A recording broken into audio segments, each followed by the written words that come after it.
tao lại vô cả đục cả ơi đập đi đập tao đã ơi đục đi đục bạn ơi đập đi ra ơi bấm mày cho ai mà lôi ran thì đi thế đục đục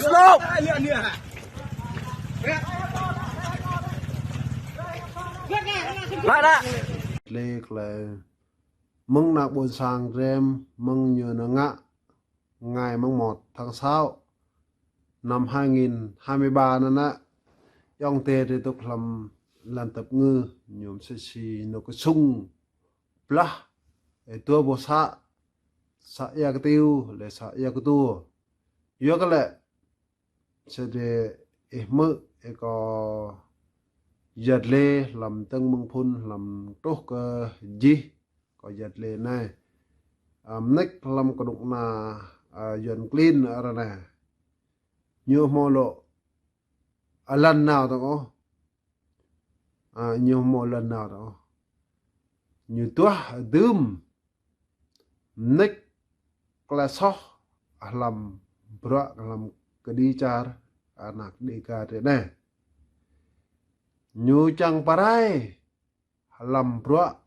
anak buồn sang re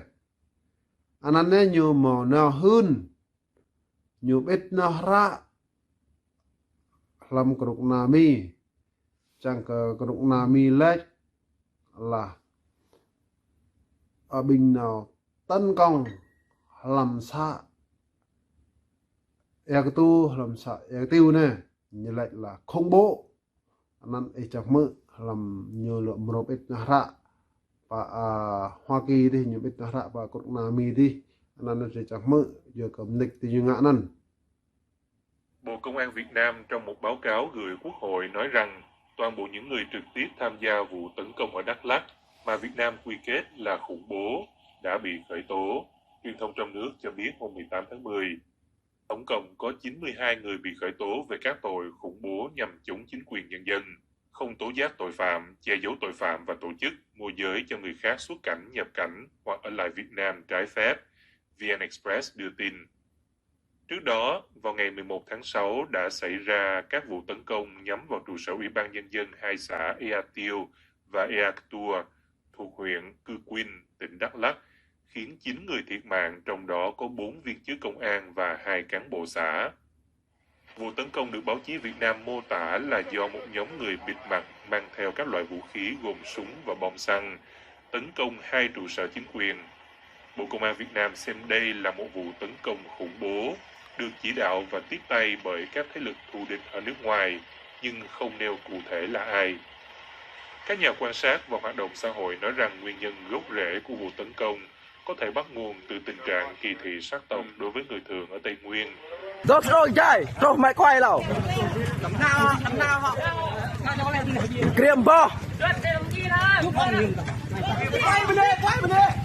lại nè đâm vắt ô mình đi con lẳng lọt lại xem nào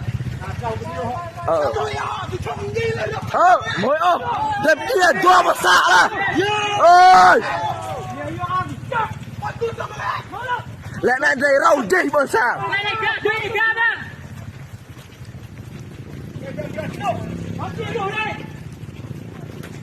uống sáng đến con ơi ở đây con bên này ơi hạt xâm lược hạt tôi chơi kia còn hơi là mất nước đúng đấy ông tê hả Điều mà nhà chức trách Việt Nam bác bỏ. Bố hả cái gì như ngã năn như lệ mò tổ chức mừng nước ngoài sama nhiều mùa lại có năn tổ chức lại làm run sama cái như lại anan như luar đấy thế thôi lại kepul ne như khăm lại kepul ke anan cái chẳng rằng thọ lá làm kepul lon jing kepul jing sẽ chỉ rằng lại kepul lon lại như em run làm nào sama bây giờ lại không neo đó giờ lại bởi nhiều mà lại có kapul na klenan dang thole sama mi ku khoi mi thole klai nyu luar nyu malai oh lam meng kapul lam ron nan anan te boleh klenan anan klainya nek tu nyu nga nan na brot nyu nga na nyu mo lan nào tong oh kanang nyu tua klenan nyu chang parai hai lam brot lam kru lam char mi na aleh nan la chang anak bun sang lam tok lan tat ngư đi mo nok bang mo nok kanang tong oh kanang te le chang nga như bông diêm kim gì như gì cái tim gì như chẳng ngạ giá như chẳng ngạ như chẳng ngạ tao lười nhô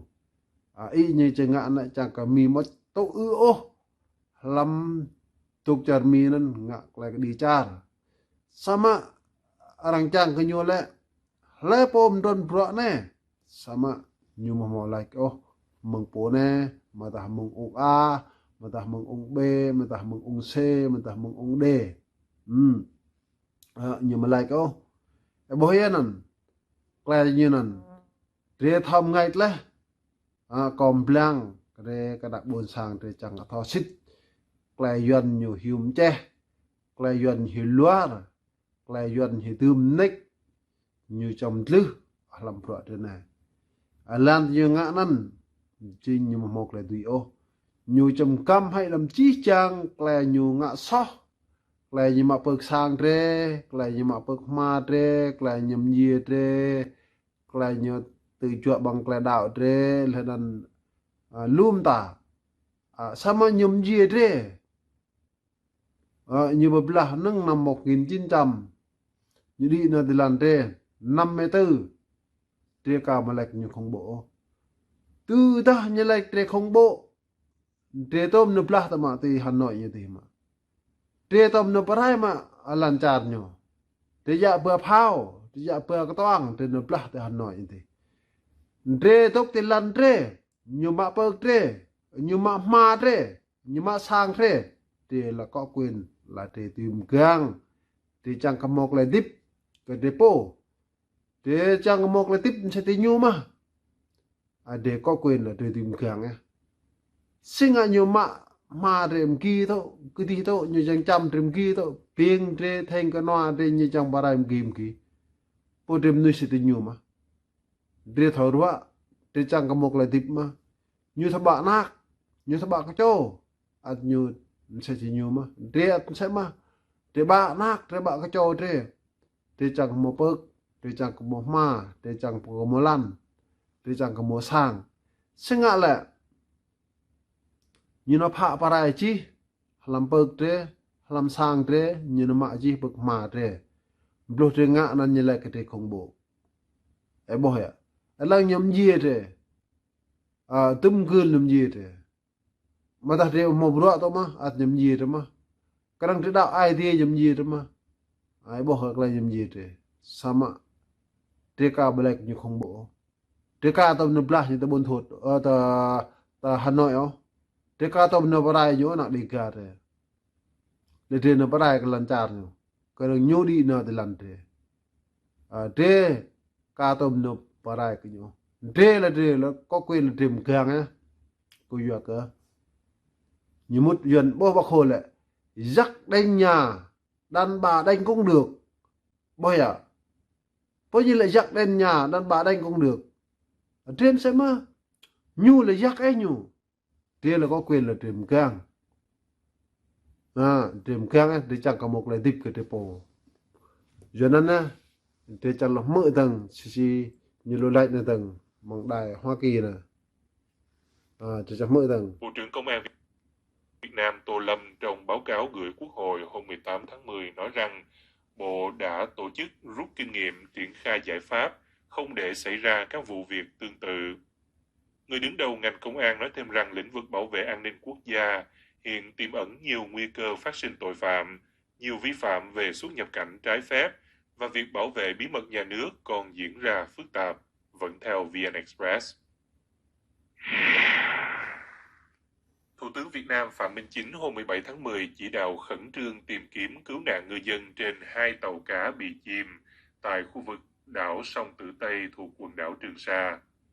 Trước đó một ngày, 2 tàu của ngư dân xã Tắc Boy à, An, huyện Núi Thành thuộc tỉnh. boy à, thì như là tự bộ công an nhô, như lại tự ta là mong cha tách ngào nè, nhớ trôn nó chọn sơn cặp vui nó nhập canh như lại lần boy à, trái phép như lại lần atlet mah như mọi trang pre to sama arna làm sẽ chỉ có balik có bao tháo rằng chỉ có cái min có đó nè có mà chẳng người ta mua cái nghe có mà chẳng vịt đó ta mua cái nghe có chẳng vịt có lăng mà sẽ chỉ bỏ na Israel bỏ na Israel lùm như nào mà bạ tao mà từ ta như gì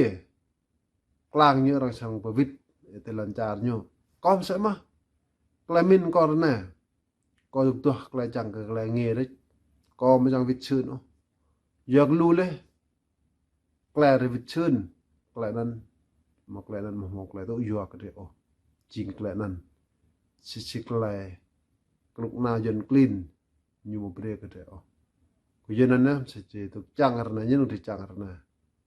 thì chẳng có làm cái nghề cái thế po nên thì chẳng thì mà chẳng nằm cần bây giờ nó sẽ chỉ nè có tục hơn ta các bạn buôn sang thế là dần như loa như hiểm tre như chôn như chẳng cái đằng bộ bề thì ngạ lại đi chả nick thì ngạ lại thì loa thì nhiều giờ nên chẳng cái thế bu là nên nặng buôn sang thì mự thì đâm tuy lại thì nhiều là thì nào ya bro thì ngạ để serang ya aji chang lam lanan để mon mok la kutun để mok lam te làm cái nan aji